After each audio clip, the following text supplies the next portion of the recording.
AKAPADers. Here it is. Day one of the 31 Days of Dread. I'm talking to you from 171 episodes over 8 seasons. Wrapping up this year. Wrapping up the 7th year. I bring you the Vampire Diaries. And we are back.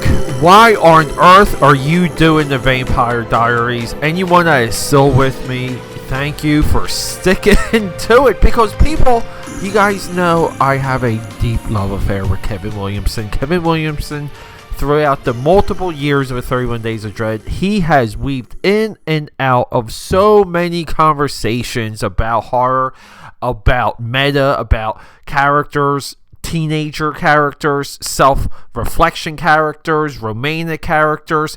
Kevin Willaimson has a voice, and we track that voice. And originally, this episode was going to be Dawson's Creek Halloween episode, season 1. I think it was episode 13, potentially. I would have to double check. I went back and forth, people. I tried so many different shows. I tried Goosebumps maybe 4 times. I tried the Fall of the House of Usher.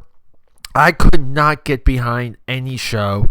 Maybe I was too rushed. Maybe I didn't have the bandwidth. And maybe nothing grabbed me quick enough. And this is the problem with a lot of this long-form storytelling.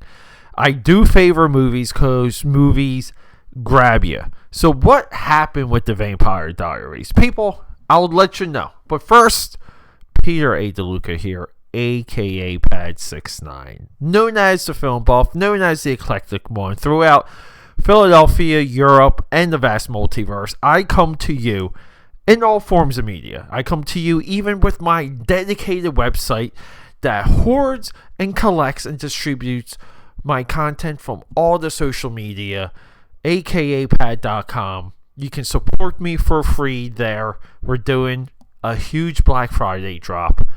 People, this website has been my passion and my work for years, and it's finally getting there. We have a hard deadline. We're going to meet it. We got a lot of work to do still. But people, you can hang out with me too. If you follow me on TikTok, Instagram, YouTube, Facebook, Twitter, I live stream regularly. Pop in, talk to me about movies. With all of that said, people, I was working on one of my sketchbooks after Five Nights at Freddy's on Peacock. So I watched that movie, I recorded the episode, and it must have been playing. Peacock just kind of, must have just kept going. So I sit back down at my counter, which I absolutely love drawing at. And it was running the Vampire Diaries episode 1. And I kind of gave myself an exercise. It was, what is this? Can I figure out what show this is? So I listened to one half of the first episode. Went back, restarted it, then sat down to watch it. And I was so happy when I realized it was Vampire Diaries. By the time I rewatched it, clearly you have to read the menu and stuff like that. But by the time I sat down to watch it and receive it, and we talk about this on this podcast, you out there, me, the film buff, you have to be a good audience member. You have to be willing to receive anything. Now, I said I had a hard time getting into a TV show this year.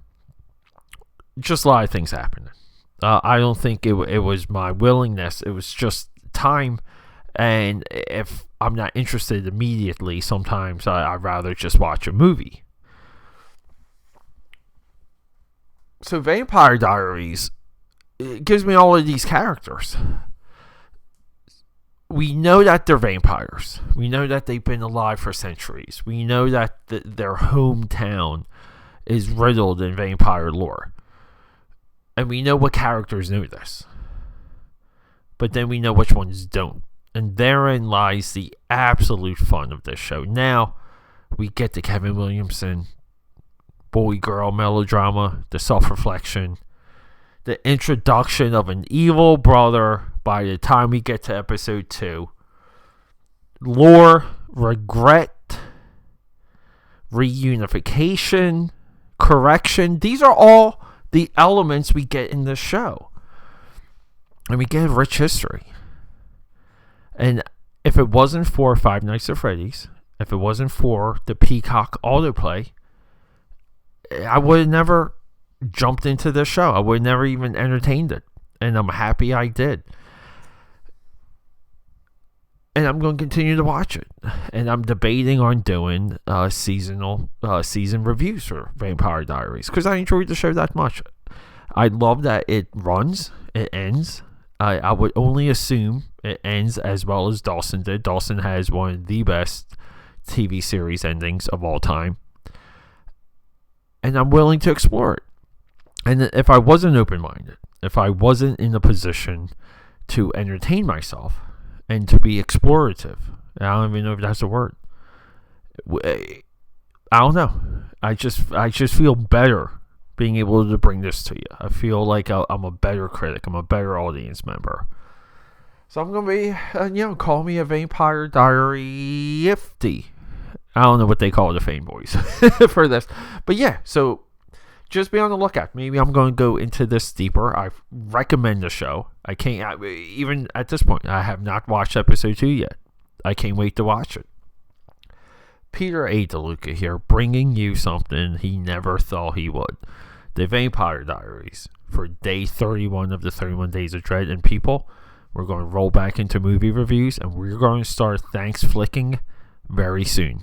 And Thanks Flicking is the annual event where I talk to you all about the films I'm thankful for and why. And I'm also suffering from a little bit of a head cold. But hey, the content never stops. Love you guys. Rock and roll.